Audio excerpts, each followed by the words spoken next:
Еден месец од трагедијата во дискотеката Пулс во Кочани, во која загинаа 61 лице, околу 200 беа повредени. Наша екипа од утрово е во Кочани, таму е Даниел Василев, го имаме во овие вести во живо.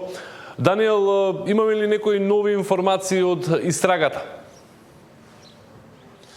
Добар ден, Александар. Иако се уште нема официјални информации од основното јавно обвинителство за гонење на организиран криминал и корупција од Министерството за внатрешни работи за вчерашните приведувања на 7 полициски службеници, меѓутоа она што успеав да го дознаам од извори од истрагата е дека во оваа кривична пријава која што МВР ја достави до основното јавно обвинителство за гонење на организиран криминал и корупција, опфатени се вкупно 10 полициски службеници од СВР Штип и од полициската станица тука во Кочани, со тоа што тројца од нив веќе се обезбедени во првиот бран на апсења на полициски службеници. Останатите 7 се практично оние нови кои што се опфатени во оваа истрага. Според информациите кои што ги имам, станува збор за полициски службеници кои што работеле од декември 2012-та и практично со своето работење, односно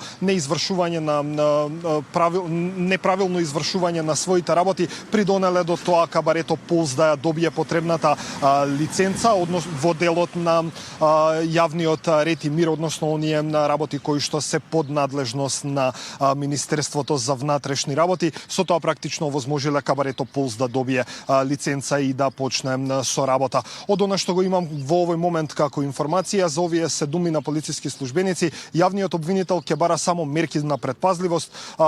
Тоа се очекува, вакви информации се очекуваат во текот на денот од судот, додека останатите тројца кои што се опфатени во оваа кривична пријава се веќе обезбедени во првиот бран на апсења. За потсетување, во текот на викендот истрагата беше проширена за нови 19 лица, меѓу кои актуелниот министер без ресори, поранешен директор на дирекцијата за заштита и спасување и поранешни министри за економија. Со ова практично во истрагата опфатени се, чинам дека 59 лица, тука се секако поранешни и сегашни функционери, меѓу нив се поранешни министри за економија, поранешни директори во државниот пазарен инспекторат, како и службеници како во полицијата, така и во Министерството за економија.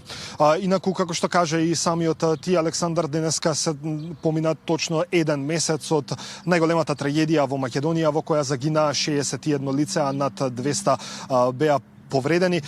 Како што каже и самиот ти, ние во текот на целиот ден ќе бидеме тука да се обидеме да добиеме што е можно повеќе информации за она што се случува сега во градот. Инаку околу 10 часот новиот ВД градоначалник на општина Кочани имаше пресконференција, прва откако стапи на оваа функција.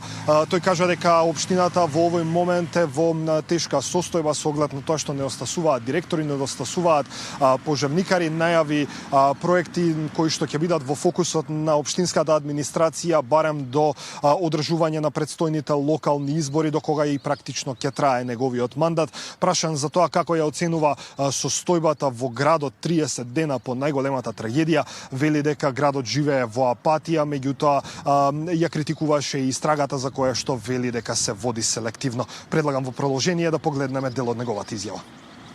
Никогаш нема и не смее да се заборави. Ова е трагедија од светски карактер. Ситуацијата е трагична. Апатија владее на секој чекор.